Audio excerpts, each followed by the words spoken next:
Zef Deda mbetet një prej figurave më të dashura dhe më të paharruara të skenës shqiptare të humorit.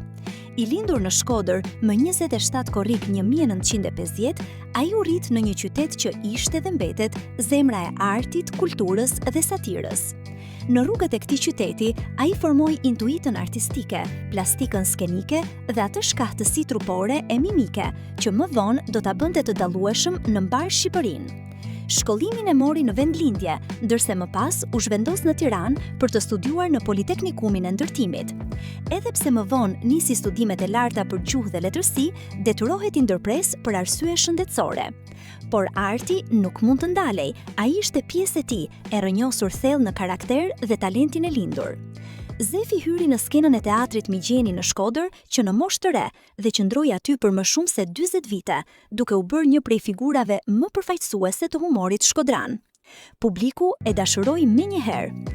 Ai kishte një aftësi të jashtëzakonshme për të transformuar veten, për të krijuar qindra figura komike dhe për të dhënë jetë personazheve me një finesë të rrallë psikofizike. Lëvizjet, shprehjet e fytyrës, zëri, ritmi i batutës, të gjitha formonin një artist të kompletuar, të cilin brezat e shikonin me admirim. Ai ishte një mjeshtër i mimikës dhe shpesh krahasohej me Charlie Chaplin, titull të cilin publiku shqiptar ia dha me dashuri dhe merita të plota. Imitimet e tij mbetën ikonike, po ashtu edhe personazhet që krijoi, duke i kthyer në pjesë të pandarë të kulturës tonë humoristike. Pas një periudhe 6 vjeçare emigrimi, Zefi u rikthye në vitin 1996 në Shqipëri për t'u rikthyer skenës, profesionit dhe publikut që e priste me mall. Kthimi i tij ishte triumfal. Ai rifitoi zemrat e të gjithëve me po të njëjtën energji, talent dhe shpirt artisti.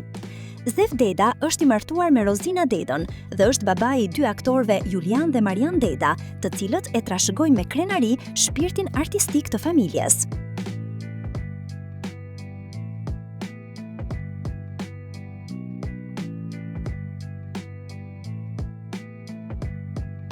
Gjatë karrierës së tij, ka interpretuar një numër të jashtëzakonshëm rolesh, si në teatr, ashtu edhe në programe televizive.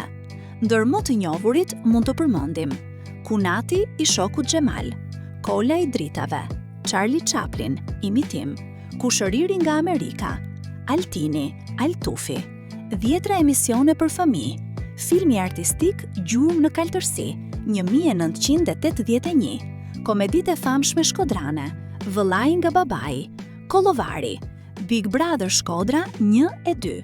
Çdo dalje e tij në skenë ishte një fest. Ai kishte një aftësi unike për të sjellë humor të pastër, inteligjent dhe të ngrohtë. Atë lloj humori që të bën të qeshësh duke menduar, që të gëzon shpirtin dhe që mbetet në kujtesë. Zefi nuk ishte thjesht një aktor. Ai ishte një simbol i gëzimit shqiptar, një artist që i dha dritë shumë brezave dhe që la pas një trashëgimi të jashtëzakonshme artistike.